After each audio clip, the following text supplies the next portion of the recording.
Assalamualaikum warahmatullahi wabarakatuh.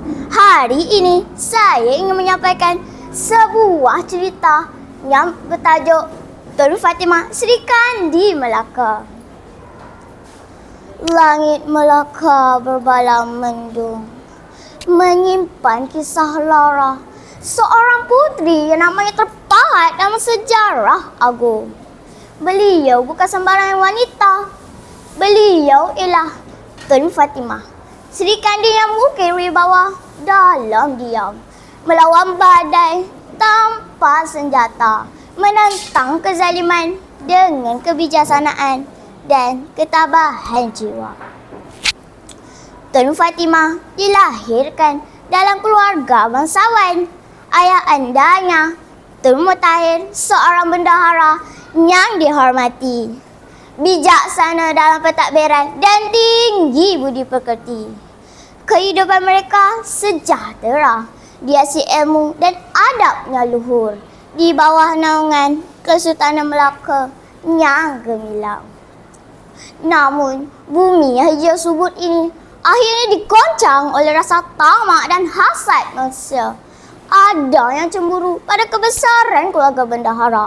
Ada yang mengetahui peluang menabur fitnah dan membakar amarah sultan. Fitnah yang disusun rapi menjadi racun berbisa dan akhirnya membawa pada yang tiada tara. Satu malam kelam, suara tangisan menyelinap ke setiap penjuru istana. Tun Fatimah kehilangan segalanya. Ayahanda, bonda, kekanda dan adinda gugur di tali gantung atas tuduhan palsu. Hatinya retak, jiwanya luluh. Namun tiada setitis air mata pun yang tumpah di pipinya. Tun Fatimah bukan wanita yang mudah mengalah pada nasib. Beliau bangkit abu derita dengan semangat yang membara. Kecewa tidak membunuhnya, dendam tidak membelenggunya. Beliau memilih untuk menjadi lilin yang membakar diri demi menyuluh kebenaran.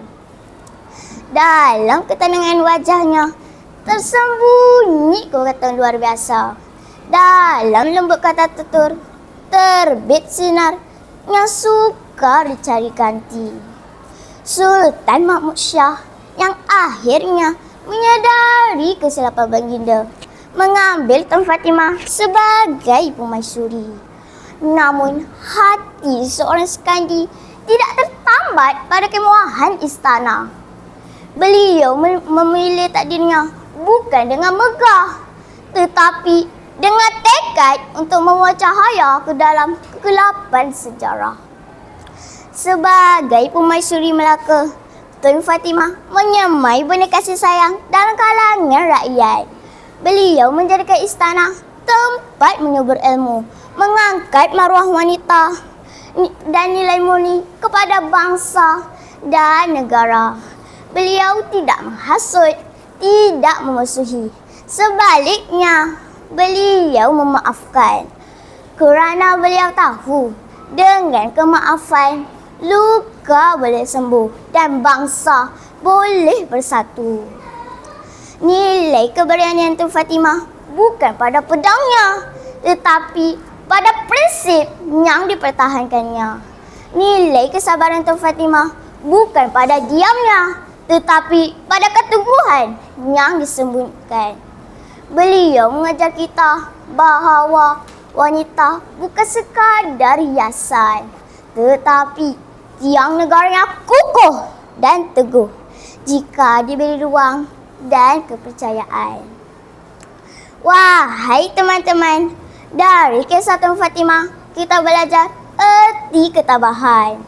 Dari episod duka hidupnya kita temui makna keikhlasan. Beliau tidak menghasut, sebaliknya beliau menyalur kekuatan kepada yang diperlukan.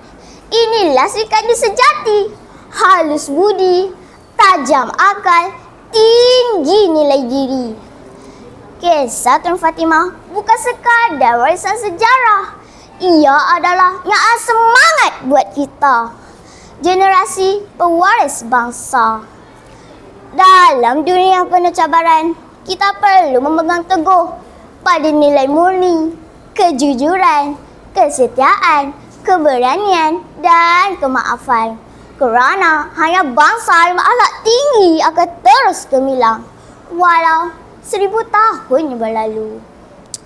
Akhir kata, biarlah kisah Tun Fatimah terus hidup diingatan. Biarlah kisah Tun Fatimah menjadi obor kesetiaan hati yang ingin berjaya. Biarlah namanya Tun Fatimah, Sri Kandi Melaka, terus bersinar di langit sejarah selamanya. Sekian, wabillahi taufiq wal hidayah. Wassalamualaikum warahmatullahi wabarakatuh.